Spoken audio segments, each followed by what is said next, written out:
তো good morning.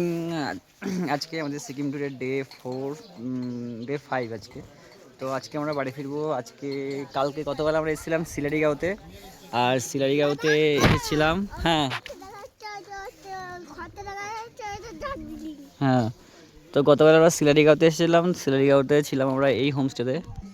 এই হোমস্টের নাম হচ্ছে গ্যালবো হোমস্টে। তো আমরা একটু নিচের দিকে ছিলাম, উপর দিকটা ওই যে এমনটা।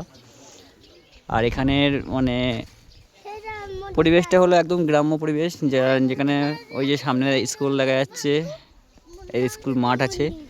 আর এই কটেজগুলো, এখানে প্রতিটা কটেজে টিনের সেট করা, আর মানে টাইলস দিয়ে করা আছে, মেঝে করা আছে। দেখতে অসাধারণ লাগছে এখানে। আর এখানে ঠান্ডা খুব বলতে রাত্রেবেলা ঠান্ডা, প্রচণ্ড ঠান্ডা আছে রাত্রেবেলা। আর দিনের বেলা এখন যেহেতু সূর্য উঠে গেছে, সেই জন্য এখন ঠান্ডাটা অতটা মনে হচ্ছে না, কিন্তু ঠান্ডা আছে, মানে জুলুকের থেকে একটু ঠান্ডাটা কম আছে। আর এ দেখে সবাই এখন রেডি হচ্ছে, কারণ এখন আমরা বেরিয়ে যাব, একটু পরেই বেরিয়ে যাব।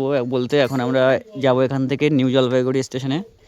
এবার মাঝপথে কয়েকটা স্পট আছে, সেগুলো ঘুরে নিয়ে, কারণ আজকে রাত 2টোর সময় আমাদের ট্রেন আছে, তো সেখানে যেতে হবে, ট্রেনে উঠতে হবে 2টোর সময়। তো এই কটেজটা মানে হোমস্টেটা কেমন লাগলো অবশ্যই তোমরা কমেন্টে বলো, ভালো লাগলে কমেন্ট করে জানিও। আর এইটা হলো জায়গাটার নাম হলো সিলারিগাঁও।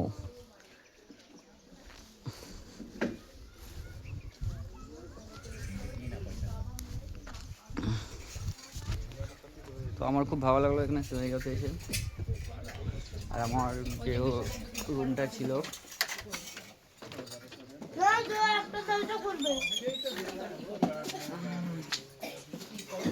সেই রুমটা হলো, দেখো এই যে এটা হলো আমাদের রুম। গতকাল আমরা এখানে ছিলাম। সৌনক, রেডি হয়ে গেছো? স্নান করা হয়ে গেছে?